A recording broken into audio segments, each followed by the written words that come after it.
Tatlo ang patay habang 13 ang nasugatan matapos araruhin ng bus ang ilang sasakyan sa Commonwealth Avenue sa Quezon City. Ang ilan sa mga motor pumailalim pa sa bus. Nasa frontline ng balitang yan, Simon Gualvez.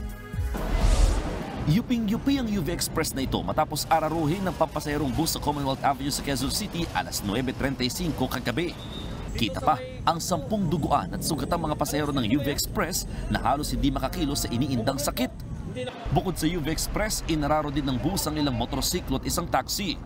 Kwento ni Marvin na driver ng UV Express, nakastop ang traffic light sa lugar nang araruhin ng bus ang mga motorsiklo hanggang sa tumama sa kanila. Naka-stop po kami doon sa may fair lane, sa stoplight. Tapos biglang maya-maya na lang po na rumaragasa na po yung bus sa likod ko. Tapos bumangga na po siya doon sa likod po sa kanan.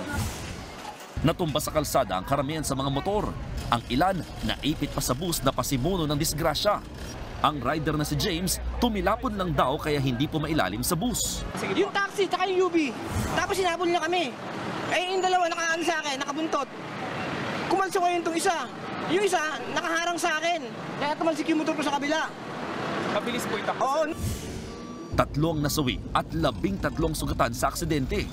Hindi nakuna ng aktwal na aksidente sa CCTV pero kita kung gaano kabilis ang takbo ng bus bago ang disgrasya.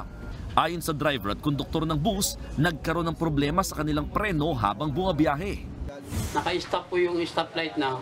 Pag-brake na po ako. Ayun po, pag-brake ko po, hindi na po kumagat yung preno. Pagdating doon sa galing siya ng kaliwa, kakanan siya, lumabas po yata yung pinakabakal. Sabi niya, lumabas daw yung pinakabakal. Then, ayun na yun sir, hindi niya na makontrol po yung preno. Paggarain na sana ang bus nang mangyari ang aksidente.